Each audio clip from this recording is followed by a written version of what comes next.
decision is the ultimate power, and you can shape your entire being over time, like the river carves out the Grand Canyon, right? Because your decisions will become habits, and those habits will become wants, and then those wants will become needs. And next thing you know, it is you. You could become that thing.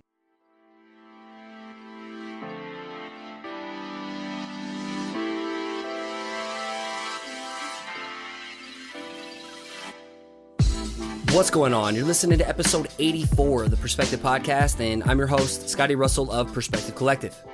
This show is about carving out time to build something for yourself. I want to share what is and isn't working for me, along with sharing my guest point of view. This platform also allows me to cast the spotlight on those creating big waves in the community through interviews and a weekly dose of inspiration in the outro, so stick around because it could be you. So I've learned over the years that sometimes being obsessive over something is a good thing. It allows you to have tunnel vision and to focus extraordinary effort in one direction, not the band. Obsessiveness with your goal or dream can radically transform your mindset and life for the better.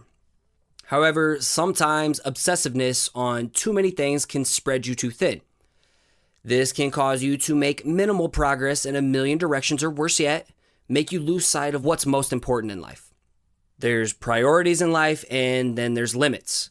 You can't do all the things, and you can't be everything to everyone. Saying no becomes just as important as saying yes. You'll also learn that you can't control everything in life. Yes, having ambition, a vision, and a mission is needed for your inner compass. Yet other times it's healthy and beneficial to be open to the unknown and swim with the current of the universe. Cue today's guest. My brother from another mother, Nick Sambrato from the behemoth print shop Mama Sauce, which is a top-notch spot-color printmaking shop specializing in letterpress, hot foil, and screen printing, reigning from good old Orlando, Florida. You know I have mad love for my boys Tony Diaz and the industry print shop crew, but you cannot sleep on the work Nick and Mama Sauce brings to the table. I met Nick and his crew back in 2015 during my first year attending Creative South. Seems to be a repeating pattern here. All these people I meet at places like Creative South. So him, Bob Ewing, and Brian French of French Paper welcomed me with open arms, and it's been a budding relationship ever since.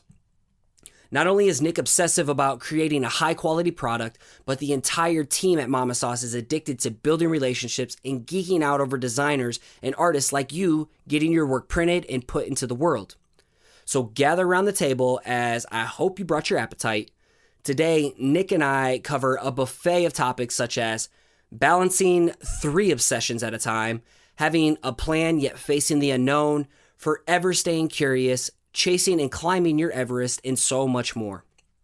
You can find the show notes of this episode littered with tons of links going back to Nick and Mama Sauce's work over at perspective-collective.com/84.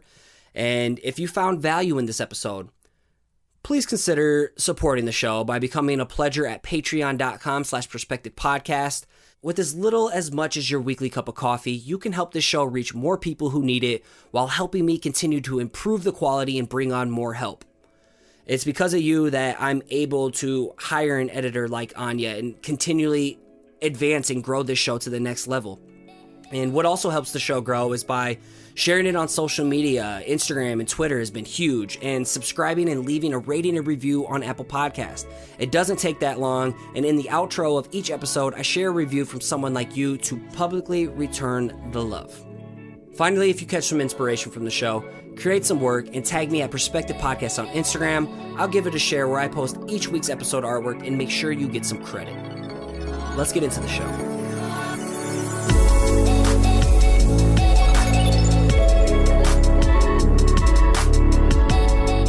What's going on? Today I'm joined by my good homie Nick Sambrato of Mama Sauce. About time we've had you on the show. Yeah, it is about time you've had me on the show, man. I'm grateful to be here. You got a big project off your plate today, is what we were just kind of talking about beforehand? Yeah, man. Yeah. And it wasn't like a creative one. It was just one of those ones that was kind of like business related drudgery, you know, like tons of reading and writing and preparing. And now it's done. And man, Couldn't be a better Friday, man. Time to kick back and relax a little bit for the Memorial weekend. Yeah. Oh gosh, and it's a long weekend too. We're speaking in the past, I guess, when this comes out. This is in the past, so. Oh, I guess you're right. Yeah, it was Memorial weekend. And it was great. For those who don't know, can you give us a brief Wikipedia page summary about yourself? Yeah, sure. I'm Nick Sambrato. I have a company called Mama Sauce, and we do letterpress printing and hot foil printing, and we do screen printing. But you said about myself.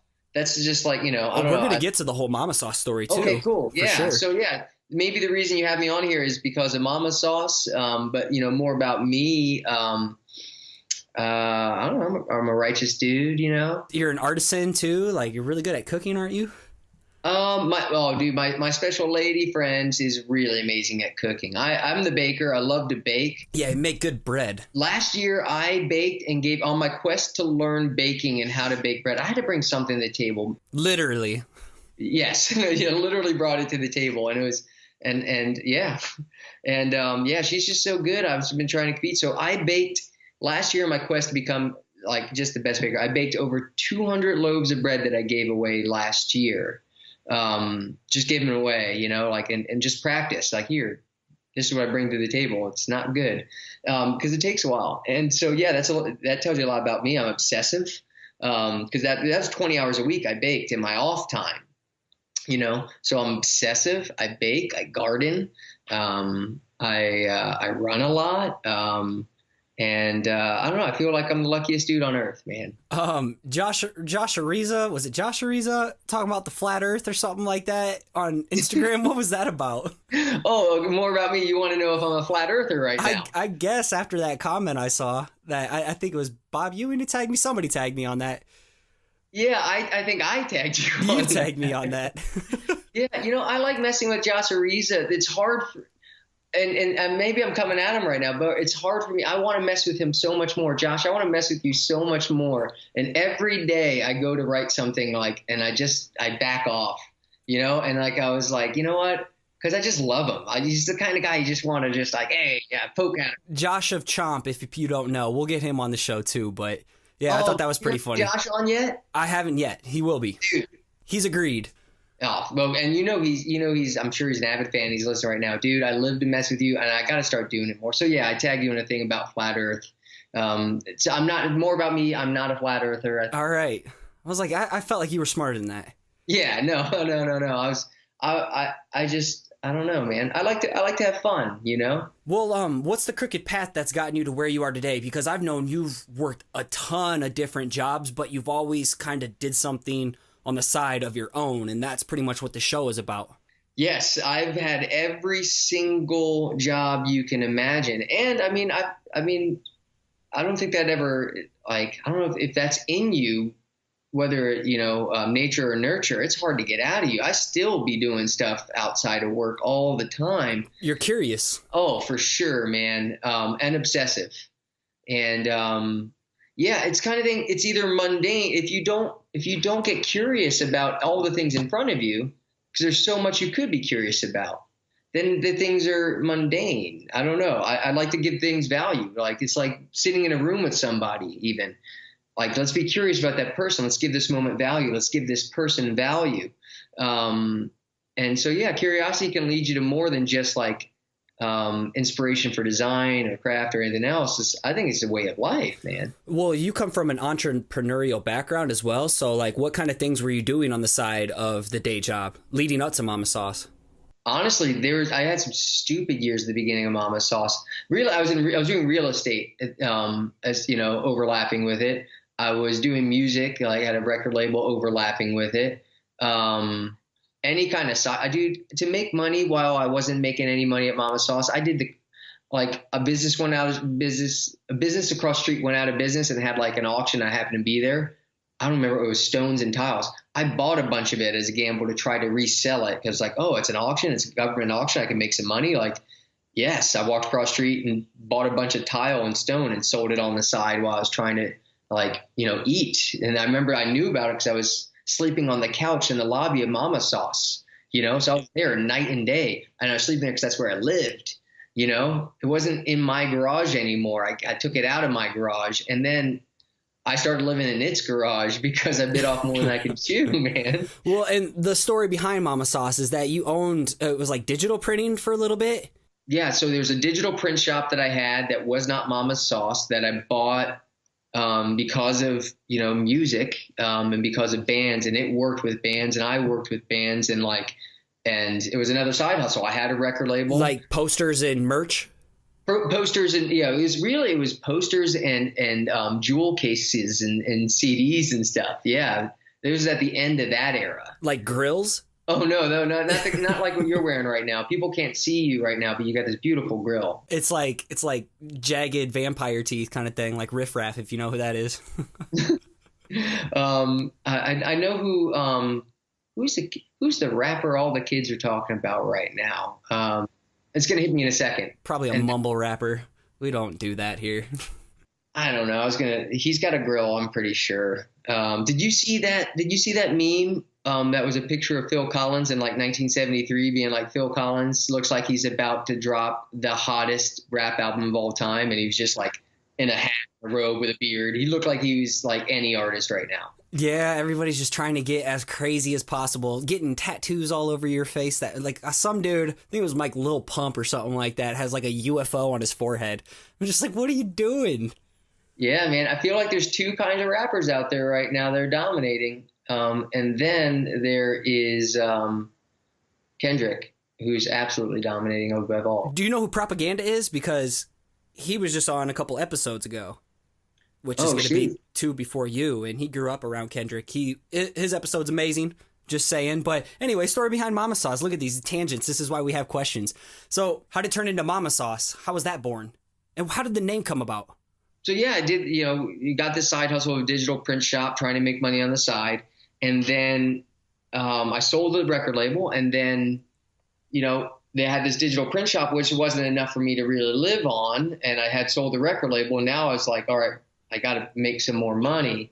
And so I started looking at, well, how can we make this print shop make more money? How can we make this be my living? And it wasn't terribly interesting to me. So I kept trying to manage bands on the side instead. I was like, well, one of these are going to help me survive. And turns out managing bands wasn't cutting it quite as much as the print shop. But because the print shop had this competitive advantage in that I found something in it that really lit me up, man. It was a digital shop. And one of the bands, that I worked with, the lead singer needed a flexible job. So he kind of ran the print shop part-time. It was an online print shop and worked with other indie bands. And so I would be out on tour with a band sometimes, or he'd be out on tour, but one of us would be running it.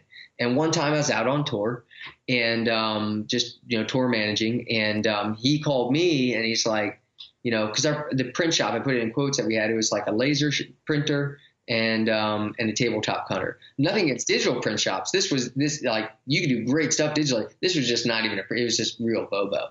But it was like but I bought a client base and it worked, and so we had this tabletop cutter that he cut 12 by 18 sheets down to 11 by 17 posters with and sent them out for people's shows and stuff. And it broke, and I was in Atlanta, and I went to look at a paper cutter to replace it while on break after loading in. And when I was there, I saw a letterpress because it was an 87-year-old guy selling his business, his equipment, as he was going to finally retire. And it was just it was like it just pulled me over the edge seeing that machine. It was just the most beautiful, stunning piece of equipment I'd ever seen. And it was operating and running at the time. And I don't know, it's just instantly whacked me in the head, made me so interested in printing. And I came back with it, and we had just got our feet wet with screen printing right before that, which was what really actually started me to be like, maybe there's something here because I really like this. And then when I saw the letterpress, it was like a whole other thing. It was getting in touch with the equipment and the craft that changed it into Mama Sauce and falling in love with that, right? After those moments, the name Mama Sauce, where it came from, to answer that question you just asked, the night I fell in love with printing, there was 3 of us together that were working so hard to learn and do this. And it was Joey Bordenga and Austin Petito and me, Nick Sambrato, 3 Italian guys, man. And we're sitting on a patio and at the time we were mixing inks in a kitchen, you know what I mean? And one of us was about to leave. And so it was just a really, I don't know, the name just really popped out of nowhere, because it was just like, it was a night, like the next day our friend was leaving, and he was the one that taught us all these beautiful things about printing, and I was falling in love with it. And I just wanted to hold that moment.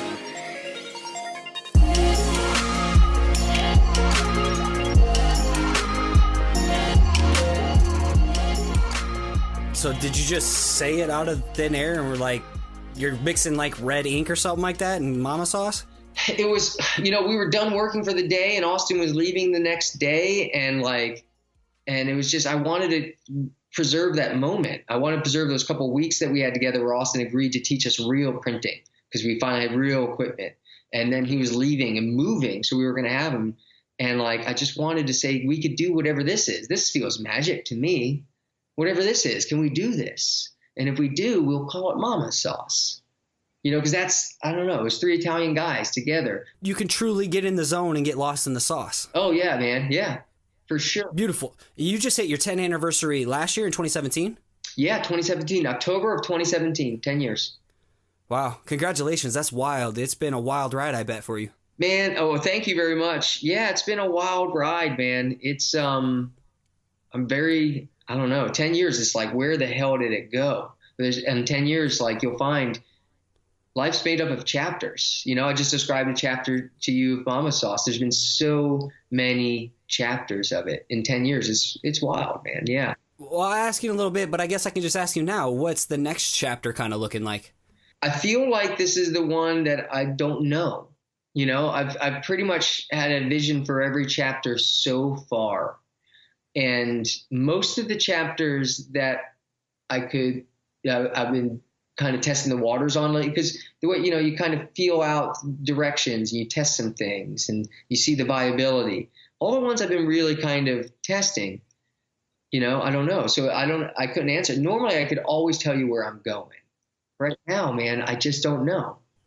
How do you feel about the unknown? Because for me, the unknown has been good for me, but at the same time, I'm a guy who likes to have a plan. I like to think 3 steps ahead, but keep it flexible if something arises that, is more opportunist. In saying that, you just actually helped me put my finger on what the next chapter is, because I think we're just getting into it.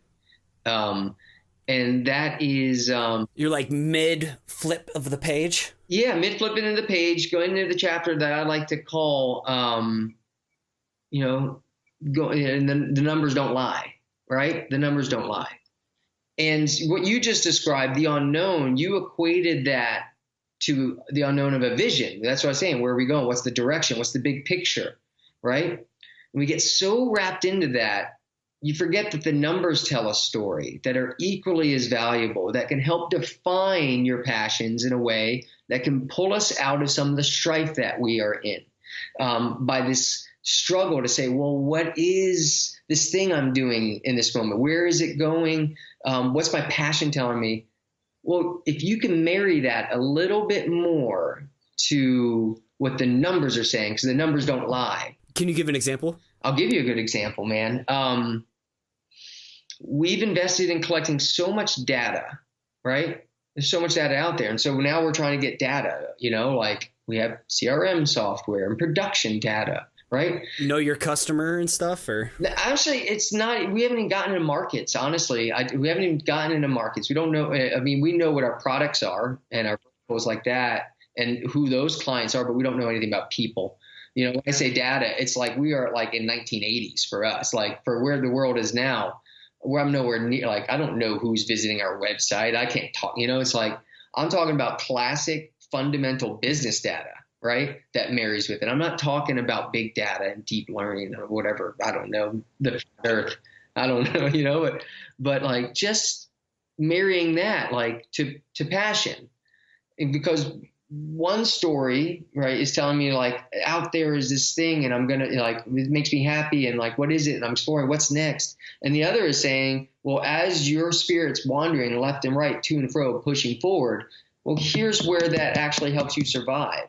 This is that part there you've made money on and seems healthy to you. That part there you don't make money on it, you break even, that part there is a waste of your time. Like investing in understanding these things. And then you have to say no to some things in response to data that you thought were really good, but maybe you're like, man, that's one of the things that's weighing me down. See how I could see that parallel, because that's great, but not everybody has like a massive successful business that's been going for 10 years, but as like a creative, the numbers don't lie in terms of like, hey, if you're kicking out this style, you really enjoy it, you're passionate about it, and the engagement is behind it, like you find a market for it. To me, that's like data and metrics that you're like, oh shit, maybe I'm onto something here. But if you're kicking out this style, you enjoy it, but after a while, it's not really catching on with other people. Maybe there's a new route you can take that stumbles across that thing that there is a market for you.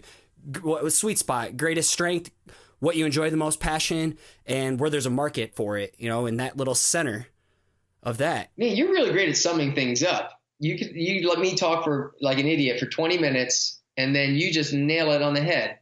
I got to get concise like you. Yeah. I feel you sum it up very well for me, that I can like package it up and deliver it to someone who needs a little spin on it. But yeah, but I'm starting to get into more of the numbers of the business. So what you're saying makes a lot more sense to me now moving forward, because I don't know what's next. Podcast.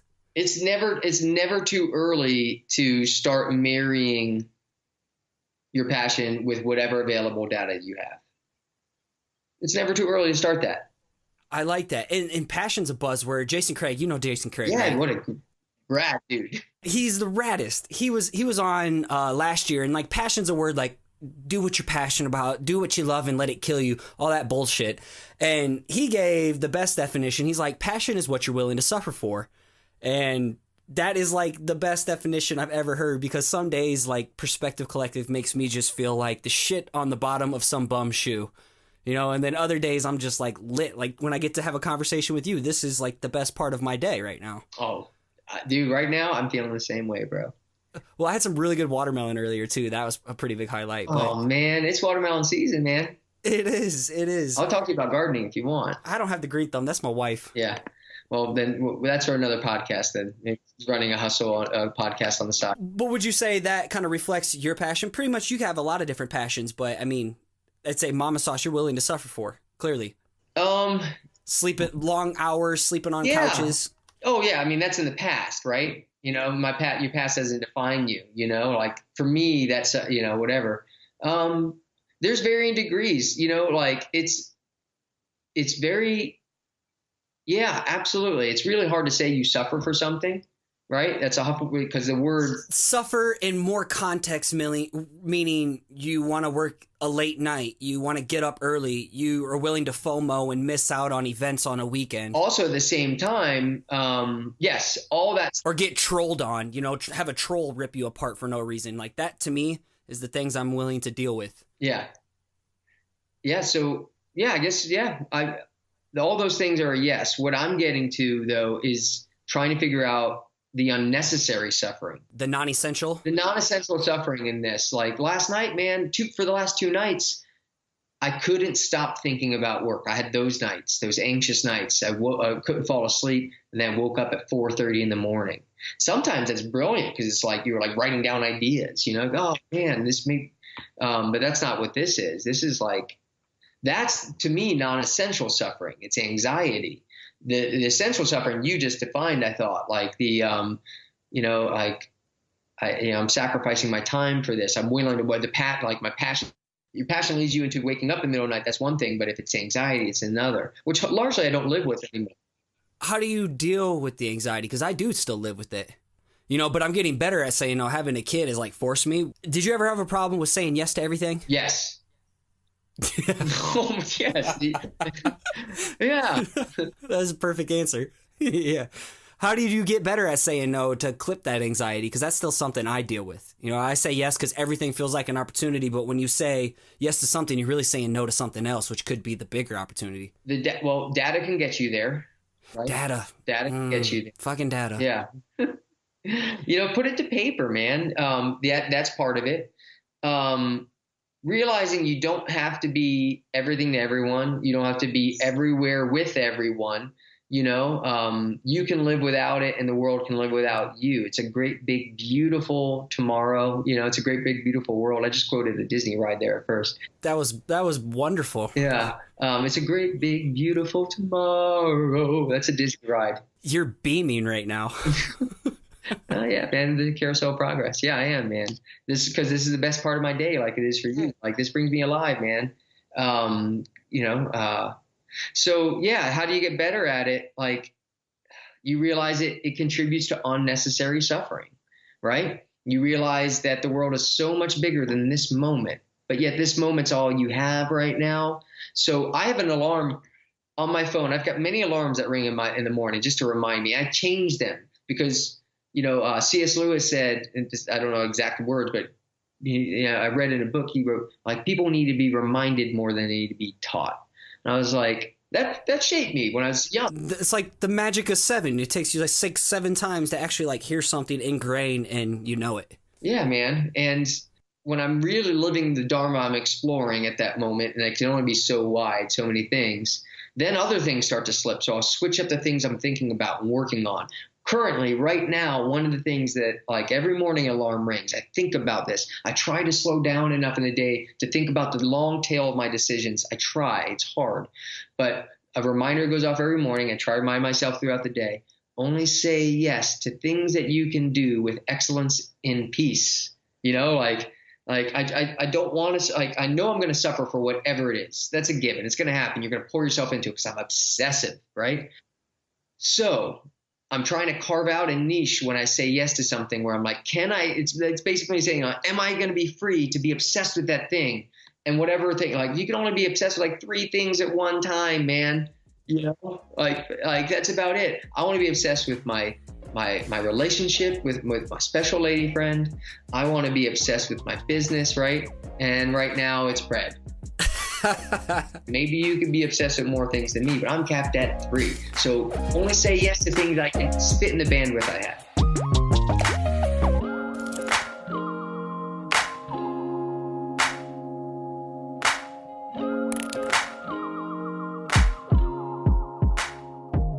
Ah, man.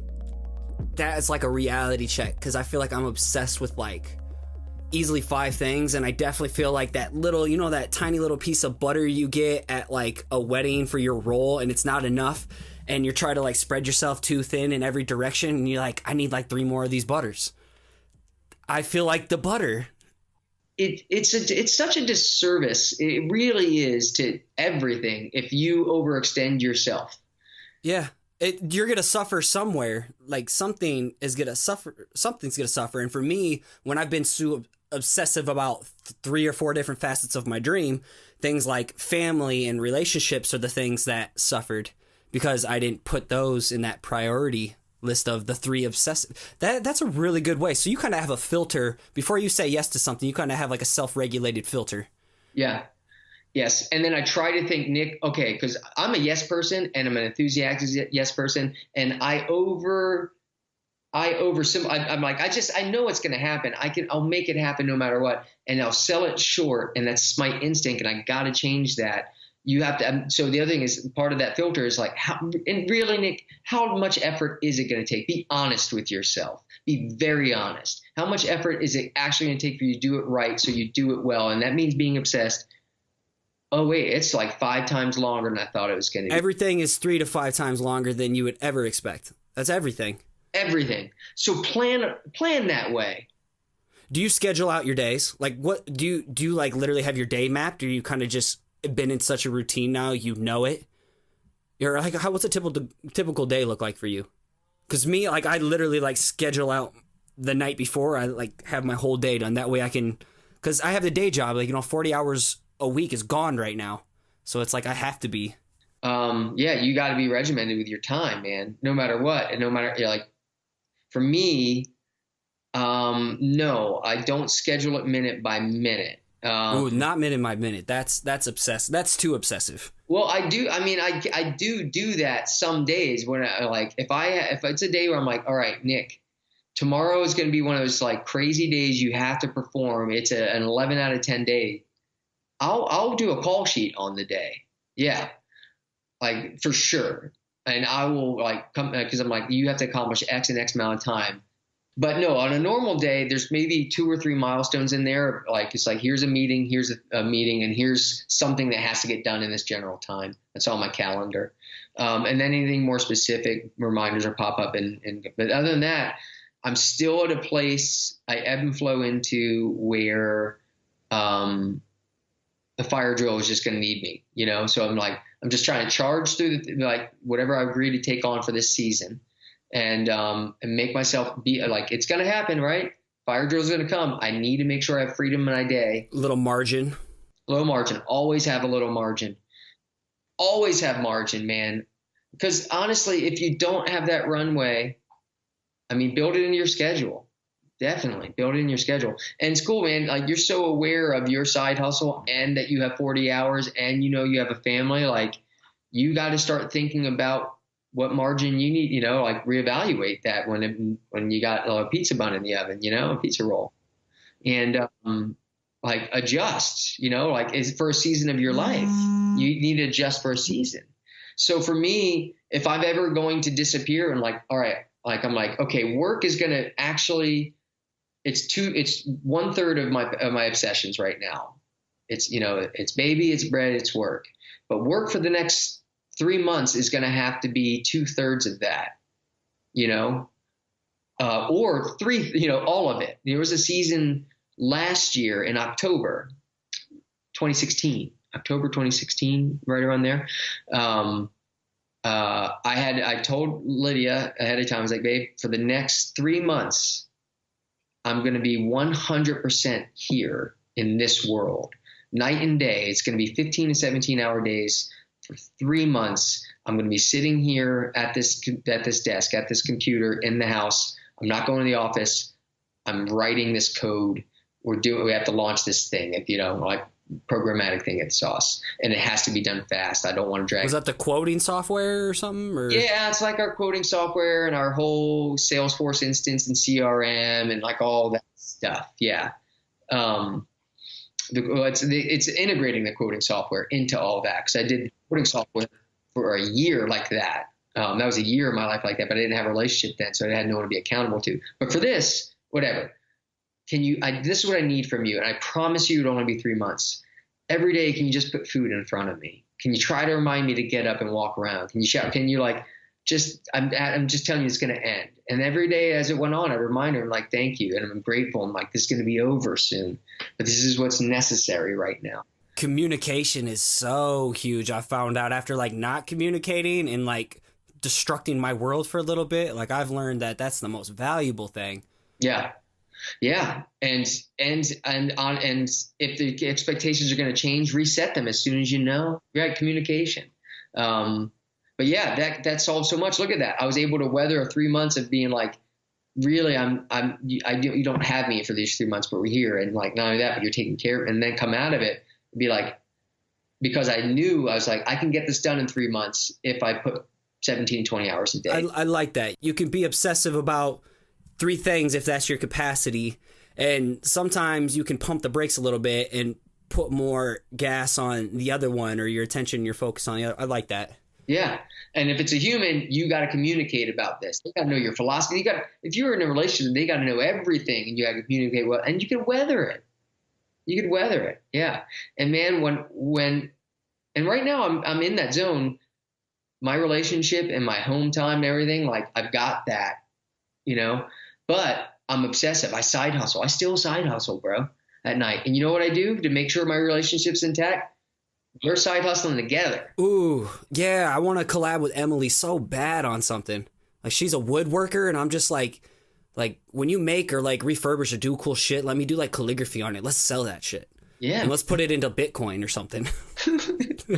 Oh yeah, you got to put it on the blockchain. Yeah. Oh yes, you speak my language. All right, before we go into rapid fire questions, honestly, this feels like a coaching call right now, as well as an awesome conversation. This doesn't feel like an interview. You're dropping some bombs on me today. Oh, get out of here, man. I'm just responding to your energy, man. You're a wise level 53 wizard.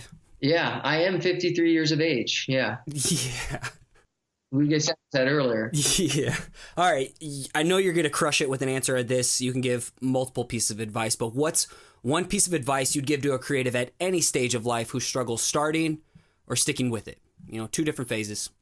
Oh, starting or sticking with it? Yep. I would say decision is the ultimate power, and you can shape your entire being over time, like carving a river out, the river carves out the Grand Canyon, right? Because your decisions, if you keep making the decision to be disciplined, will become habits, and those habits will become wants, and then those wants will become needs, and next thing you know, it is you. You could become that thing. Identity-wise. Yeah, decision's the ultimate power, and you will get there. If you stay disciplined, you will get there. Just make the decision every day. Make it every day. Interesting. Yeah, I like that. I mean, you work out. Was there a period of time where you're like, I just got to show up and do this. I'm not joyful about it. It's like half the time, but it's like, I think Joe Rogan said it. He was like, I work out because I want to be the kind of person that works out. So I make up. It's just he said literally, it's just a decision. And there's two decisions. Either you do something or you don't do something. So do you want to be the person who does, or do you want to be the person who doesn't? It's kind of simple if you kind of think about it. Yeah. Well, you know what I ask myself? What does Nick ask Nick? Nick asks Nick, he's like, yo, Nick, when it comes to facing a decision that you're like, when you said, like, I'm thinking is because you're saying like people have trouble sticking with it, right? Bailing, right? Well, I always ask myself, and this is how there's a couple ways I fell in love with taking care of myself and running and doing yoga and all that stuff. But it was really hard for a long time to try to enjoy it. But I started asking myself, are you going to regret it? Are you going to regret it? And then I started telling myself, wait, no, you're not. You're going to regret it if you don't do it. That's the only, you know what I mean? Ooh, that's a beautiful answer. You'll never regret doing that thing that you want to be passionate about.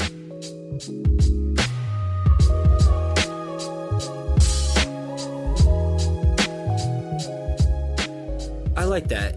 It's about decisions and reflecting, hey, are you going to regret not doing this? Are you going to be that person who's on your deathbed and be like, fuck, why did I not do that? And that's, for me, I guess subconsciously, that's how I act. Because, man, I spent like 20 plus years being afraid of the world, afraid to fuck up, afraid to put myself out there. And like, those are like my biggest regrets, is like not claiming I was an artist before the age of like 21, like why didn't I just or in college, why didn't I just go all out on, my art instead of being so worried about partying and people I don't even talk to anymore. Rapid fire question for you. Does your regret drive you? Oh yeah. So it's part of your identity. Definitely. But I don't want to have more regrets like that, for sure. See, I think there's a healthy way to carry it forward. Like, oh, I don't ever want to do that. But the feeling of regret, that should go away, man. Yeah. All right. You're wise, man. All right. Rapid fire.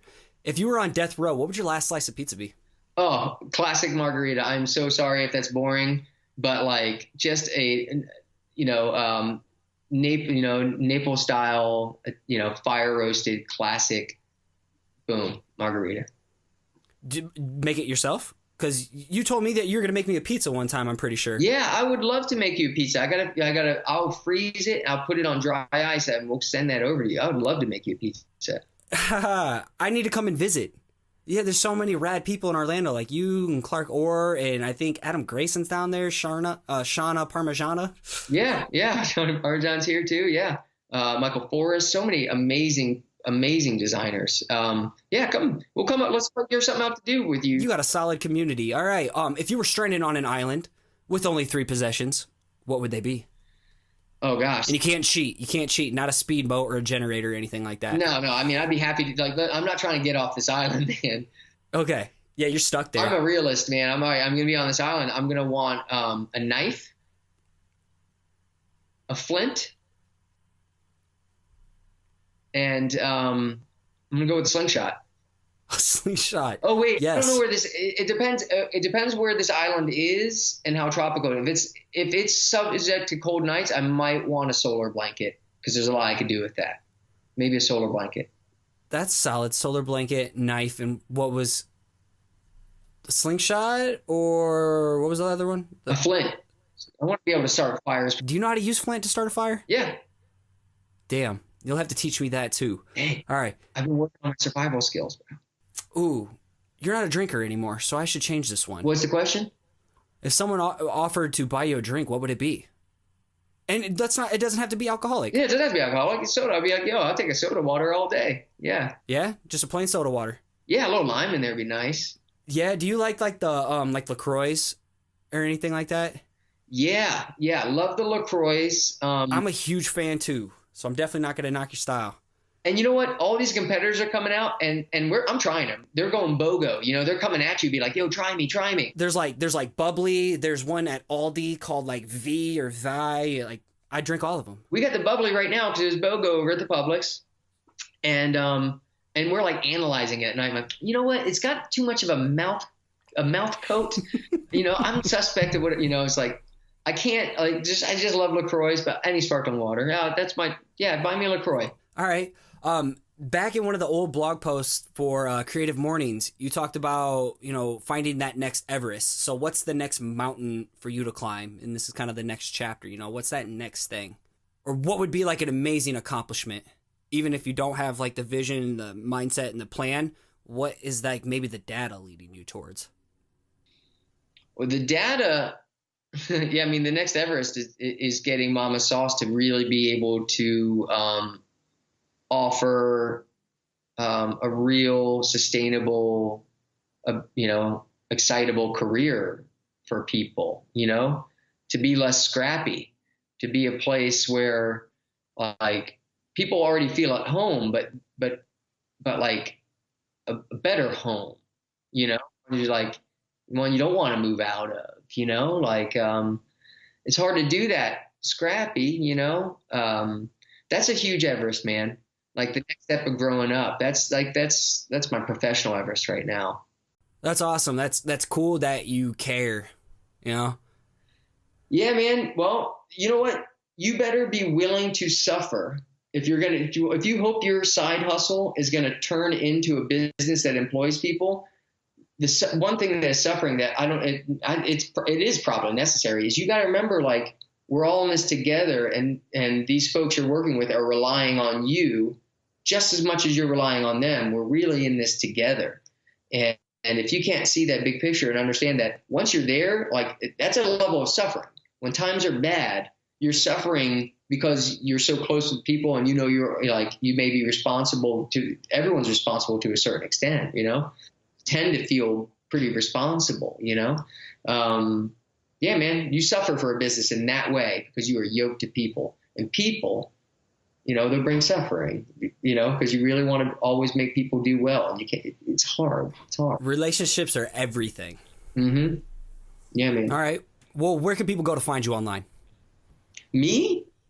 Yeah, me and Mama Sauce, both, if you want them to find you. Yeah, I mean, honestly, like, you know, if you're really like, man, I thought I was going to hear about letterpress printing today, then you probably want to go check out mamas-sauce.com, and at Mama's Sauce, one word, and we spell MAMAS, sauce, like pizza sauce, on Instagram. And you won't hear any of my stupid jibber jabbering on there. That brand is entirely built for and by designers. It really is built by every designer. I linked the blog there too, because you guys dish out some really killer information. Yeah, the DesignWise on our site is really great. There's a link called DesignWise that has all kinds of learning database and videos and talks about our processes. And then our printing section, we've tried to put up case studies that are informative about letterpress printing and help you get an idea of costs and papers and materials. Yeah, Mama's Sauce, man, MAMAS.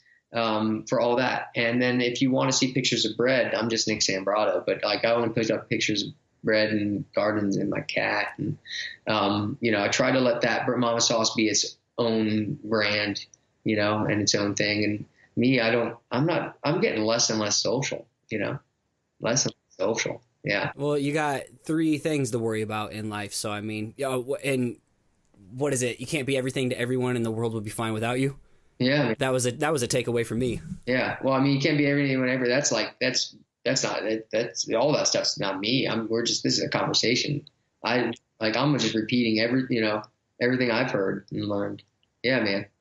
Perfect. Well, thank you so much for your time. We sincerely appreciate all the little nuggets you dropped on us today, especially me. This will be one I'll be re-listening to multiple times, man. I sincerely appreciate you, your friendship. You were actually, Mama Sauce was the first people that ever did my first round of prints. It was my Change of Perspective letterpress print. And yeah, so like, it's very special to me. Yeah, man. Oh, man. Thank you so much. I remember that print. It's very exciting when someone like you sends over, we get so excited when people of high caliber send stuff or a great design. We really get excited. I remember that print. I remember the photo shoot for that print, holding it up and it's up in the sky. And was that you who took the photo? No. I didn't take the photo. The amount of detail they got in that was crazy. I'm like, how do they do that? I couldn't even do that with my product shots. Dylan or Alex took that photo. I'll have to remember, but I remember the photo shoot and yeah. So, yeah, we get geeked on this stuff, man. We really. Yeah, that's awesome. Well, let's keep in touch, man. I can't wait to drop this episode. I know people are going to enjoy it as much as I did. Man, we're going to keep in touch, man. I can't wait to share another slice of pizza with you at the next conference we're at. And a LaCroix. Yes, sir. All right, man. Well, have a good one. Enjoy the rest of your weekend. You too, brother. All right, peace.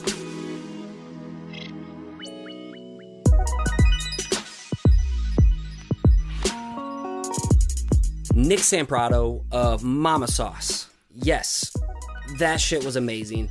Not only can you respect the work he's put into growing the print empire of Mama Sauce, but his mindset and enthusiasm to how he approaches each facet of life is what impresses me the most. Plus, he's just a killer dude and an awesome friend. And if he made you stop and reflect how you are approaching each day like he did for me, do not hesitate to reach out and show him some love in return. And if you want to learn more about Mama Sauce's screen printing and letterpress process, don't forget to check out their website in the section Learn Design Wise, along with their Instagram. And moving on to this week's dose of inspiration, this one goes to Olivia Ariferani at Olivia. Wow, this one's hard. I'm just going to spell this one out. So at OLIVIAREFIANI_ on Instagram. She has an insanely interesting account. It's very abstract, very colorful, very, very different. And I just happened to see her work as I was scrolling. And, she had commented and liked my photos a couple times. And once I see repeating people do that, once in a while, I'll just check their account out. And hers was definitely some work that blew me away. And I instantly plugged her as this week's dose of inspiration. So shout out to you, Olivia. I hope people come and check out your work because it's well deserved. And next, I want to talk quick about the Facebook community. So if you're looking for accountability, a place to share your work, people to collaborate with, give and receive solid feedback, and get access to resources that'll help you elevate your creative game, then I encourage you to check out the Perspective-Collective Facebook group. We have a thriving community building right now, and we would love to have you be a part of the family. So again, go to Facebook, search the Perspective-Collective to get involved with some rad people. If you're enjoying what you hear and you want to support the growth of this show, I have 3 ways you can make that happen. The first way is by becoming a backer at patreon.com/perspectivepodcast, as we mentioned in the intro. Your pledge not only helps support the growth of the show, but I do my best to hook you up with some rewards, so it's a win-win. The second way to support the show is for you crypto heads out there. In the show notes for each episode, I'll have addies for Bitcoin, Ether, or Litecoin donations if you'd like to go that route. I think we're going to go on another bull run here soon, if you get what I mean. Finally, you can subscribe and leave a ratings and review over on Apple Podcast. It not only helps the show get discovered, but it gives me an opportunity to give you a nice little thank you plug like this week's rating and review. This one comes from Z-Burger, and they titled it Best Creative Pod. And they say, "This pod is amazing," all caps. If you are feeling stagnant or just need some fresh creative inspiration, this pod is for you, all caps again. You will not regret subscribing. Thank you so much, Z-Burger. I am right there with you. You will not regret subscribing to this show. I try to bring it and pour my soul into each and every episode every week just for you. And as I wrap things up, I want to give a huge thanks to Áine, Brennan, for making this episode sound so good, all the way from Ireland. And a huge thanks to Nick Jenkins of Blookah for all the dope theme music you hear on the show. Check him out at SoundCloud or Instagram at Blookah, that's BLOOKAH. And as you finish off your week strong, I want to encourage you to keep showing up, keep putting in the work, and keep creating. You got this.